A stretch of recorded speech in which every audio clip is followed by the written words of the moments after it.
Hello friends, welcome to my channel. நான் உங்கள் கார்த்திக். இந்த வீடியோவில் எதை பற்றி தெரிஞ்சுக்க போகிறோம் அப்படின்னா, கிரெடிட் கார்டில் ஸ்டேட்மெண்ட் பீரியட் அப்படின்னா என்ன அப்படிங்கிறத பற்றி தான் தெரிஞ்சுக்க போகிறோம். நீங்கள் நம்ம சேனலுக்கு புதுசாக வந்திருக்கீங்க அப்படின்னா சேனலை சப்ஸ்கிரைப் பண்ணிக்கோங்க. கூடவே பெல் ஐக்கானை கிளிக் பண்ணிவிடுங்க. அப்போ தான் நம்ம போஸ்ட் பண்ணுற வீடியோஸ் உங்களுக்கு ரெகுலராக நோட்டிஃபிகேஷன் வரும். ஓகே ஃப்ரெண்ட்ஸ், இப்போது ஸ்டேட்மெண்ட் பீரியட் அப்படின்னா என்னென்னா, கிரெடிட் கார்டை பொறுத்த வரைக்கும் 30 நாட்கள் அப்படிங்கிறது ஒரு ஸ்டேட்மெண்ட் பீரியட் அப்படின்னு சொல்லுவோம்.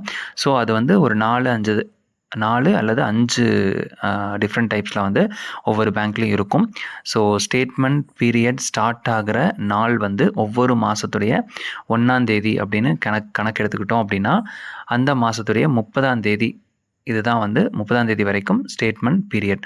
ஒருவேளை அந்த மந்த் வந்து ஃபெப்ரவரி மந்த்தாக இருந்துச்சு அப்படின்னா, ஃபெப்ரவரி மந்தில் பார்த்தீங்க அப்படின்னா லீப் இயரில் 29 நாட்களும், மற்ற இயரில் பார்த்திங்க அப்படின்னா 28 நாட்களும் இருக்கும். அப்படி பார்க்கும் பொழுது 28 நாள் இருக்கிற மாதமாக இருந்துச்சு அந்த ஃபெப்ரவரி மாதம் அப்படின்னா, ஃபெப்ரவரி 1ஆம் தேதியிலேருந்து மார்ச் 2ஆம் தேதி வரைக்கும் 30 நாள் வரும்.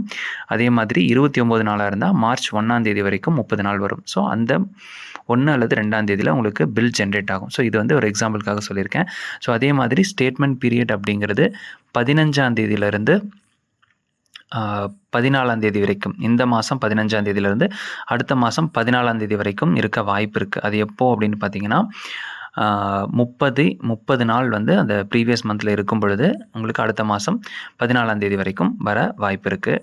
ஒருவேளை 31 நாள் இருந்துச்சு அப்படின்னா, ஒரு நாள் முன்னவே வந்து நமக்கு பில் ஜென்ரேட் ஆகும். ஸோ அதாவது 13ஆம் தேதியே ஜென்ரேட் ஆகும். ஸோ இதுதான் வந்து அந்த ஸ்டேட்மெண்ட் பீரியட் கால்குலேட் பண்ணக்கூடிய ஒரு மெத்தட். ஸோ இது உங்களுக்கு கண்டிப்பாக புரிஞ்சிருக்கும் அப்படின்னு நினைக்கிறேன். இந்த வீடியோ பிடிச்சிருந்தது அப்படின்னா லைக் பண்ணுங்கள், சேனலை சப்ஸ்கிரைப் பண்ணி வச்சுக்கோங்க. அடுத்தடுத்து நிறைய அப்டேட்ஸ் வந்து கிரெடிட் கார்டு ரிலேட்டடாகவும் நிறைய லோன்ஸ் ரிலேட்டடாகவும் உங்களுக்கு வந்து வர இருக்குது. ஸோ இந்த வீடியோ உங்கள் ஃப்ரெண்ட்ஸ் யாருக்காவது ஷேர் பண்ணணும் அப்படின்னு நினச்சிங்கன்னா கண்டிப்பாக ஷேர் பண்ணுங்கள். Thank you friends.